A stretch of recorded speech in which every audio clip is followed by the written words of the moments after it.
Pertama ini untuk Kominfo dulu. Tadi Bapak membaca di halaman 11 ya. Di halaman 11 itu dibaca semuanya, tapi yang terakhir yang saya akan tanyakan ini justru tidak dibaca. Yaitu kebutuhan usulan anggaran tambahan anggaran Kemenkominfo TA 2023. Program lainnya sebesar 12 triliun. Ini kebutuhannya untuk apa saja Pak? Sementara Bapak menyebutkan yang lain, yang ini tadi tidak dibaca, jadi malah membuat kami bertanya-tanya karena tidak disebutkan juga begitu. Ini kan uang besar Pak ya. Itu yang pertama. Yang kedua adalah saya ingin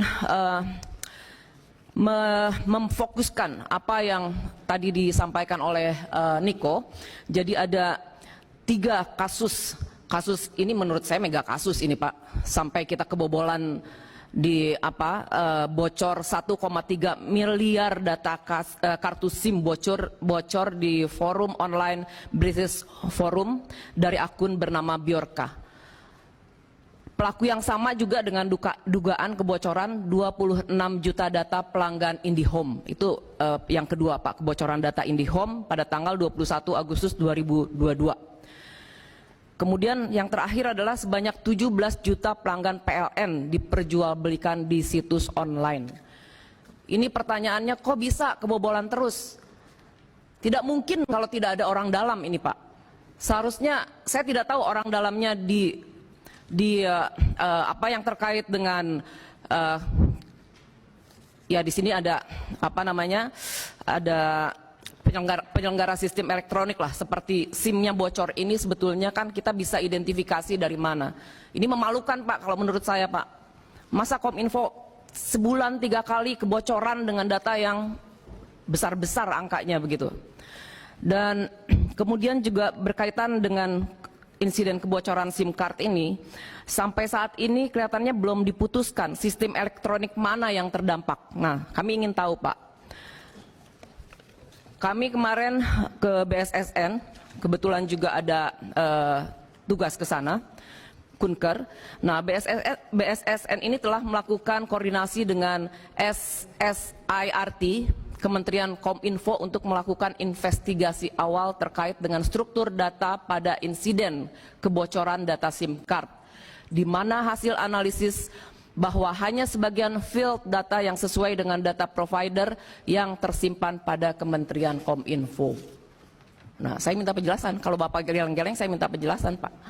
Nah, kemudian ini yang berikutnya juga rasa-rasanya Pak, rendahnya tingkat kepatuhan penyelenggaraan sistem elektronik atau PSE ini dalam menindaklanjuti notifikasi, deteksi, dan insiden siber menjadi salah satu penyebab terjadinya berbagai insiden cyber di Indonesia.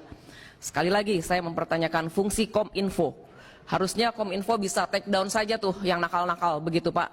Kalau Bapak geleng-geleng kepala lagi tolong jelaskan Pak, karena kami tidak mengerti. Saya ingin penjelasan yang clear begitu. Kemudian ini KPI. Saya ngomonginnya yang kecil-kecil aja, tapi saya memang terusik saja begitu ya. Ini di halaman tidak ada halamannya. Kemudian disebut program kegiatan dan pagu anggaran. Yang huruf B, program dukungan manajemen itu 27,714 miliar.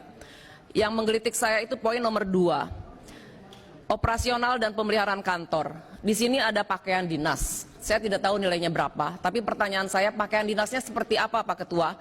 Saya tidak pernah melihat Anda memakai baju KPI seragam. Yang hadir di sini saya tidak pernah melihat seragam apa sih? Kalau memang ada seragamnya, nilainya kita tidak tahu juga berapa. Kemudian penambahan daya tahan tubuh, apa sih itu? Ya, tubuh yang mana begitu ya? Ya kita pengen tahu gitu. Ini penambahan daya tahan tubuh kan kalau sudah dimasukkan ke sini berarti iya hidup dan mati kan? Nah kemudian untuk supaya kebagian semua dan senang semua dapat pertanyaan, saya juga bertanya ke KIP, yaitu tentang halaman 5 Pak. Sebetulnya tentang penyelesaian sengketa informasi publik. Jenis sengketa seperti apa yang paling banyak diselesaikan oleh KIP? Itu terakhir.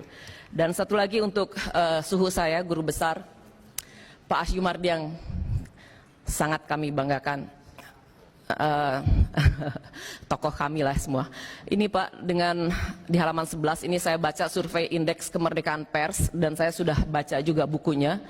Tertinggi di Kalimantan Timur, terendah di di Papua begitu ya.